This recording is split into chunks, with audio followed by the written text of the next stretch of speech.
Commercial buildings account for a significant share of global energy use and carbon emissions. And for many owners, energy is the second highest operating cost after labour. But here's the reality. Energy costs actually aren't fixed.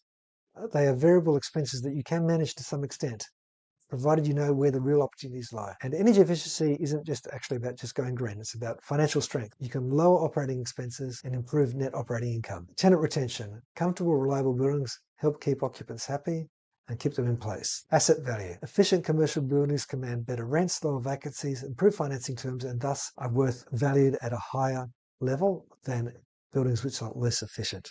Compliance. Tightening regulations, disclosure rules, and ESG reporting mean efficiency is just no longer optional. So yes, efficiency is valuable, but achieving it is not easy.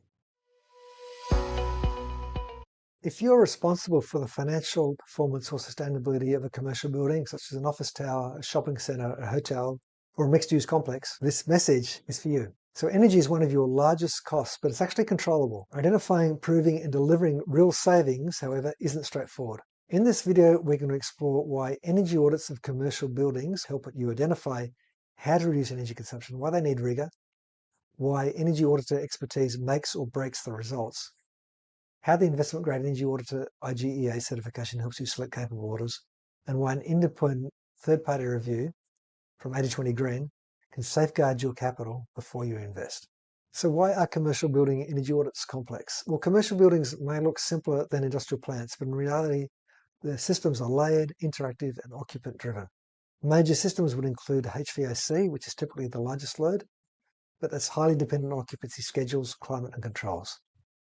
Lighting is significant but declining as LED spread, but still a big player in offices and retail. Plug loads, you've got servers, IT, kitchen equipment, and this can be growing as server loads grow, and we're moving towards AI, although on the other hand, it could also be shrinking if you're outsourcing more of that.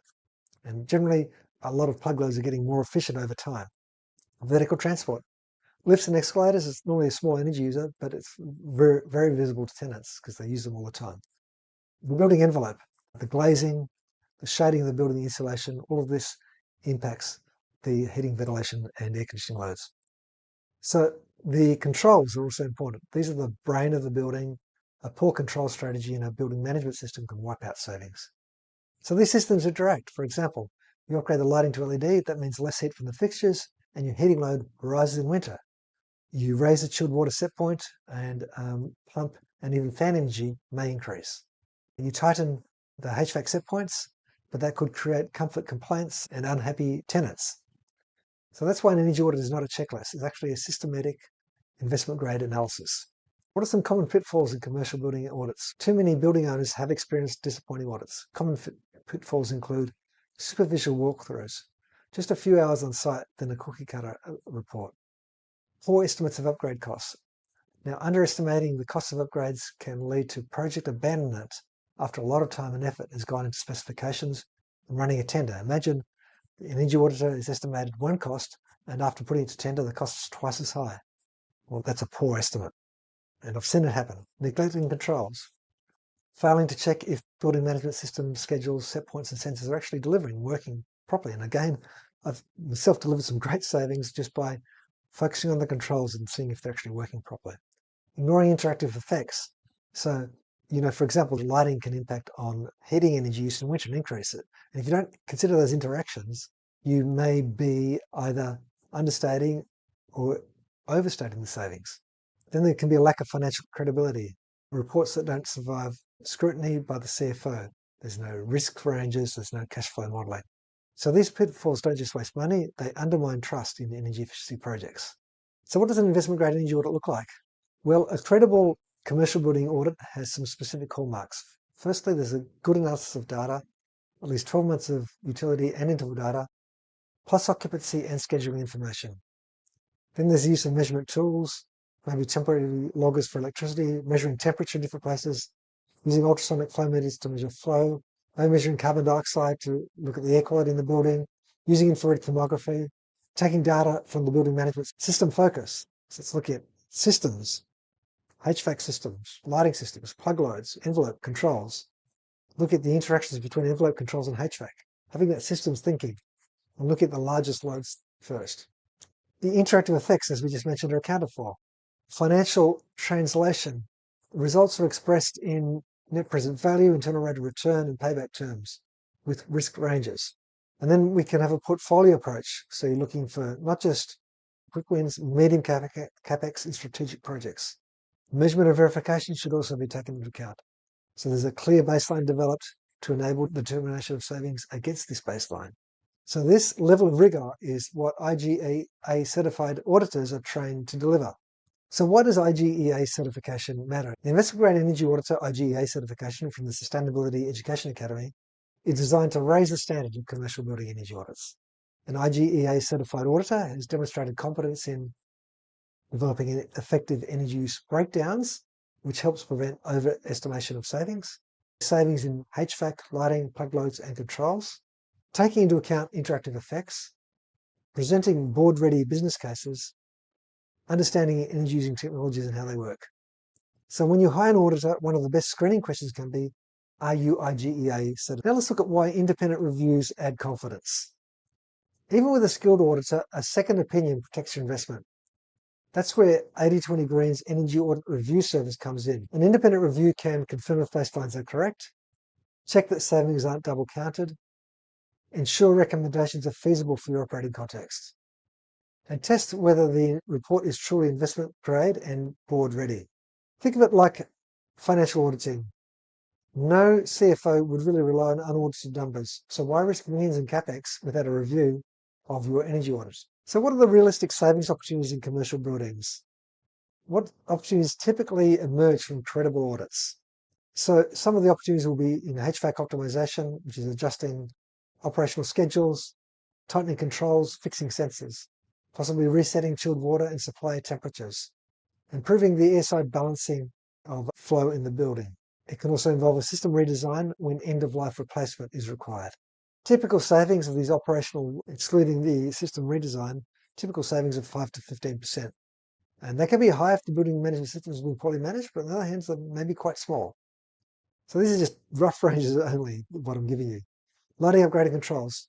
So you can go LED and different types of LEDs, so you need to be careful about the specification of the LED, and LEDs keep getting more and more efficient, which is fantastic. So you've got LEDs, plus daylight, plus occupancy sensors. So typical savings could be 5 to 10% at the whole building level, or even higher if the lighting is really, really old and inefficient. Plug load management is another one.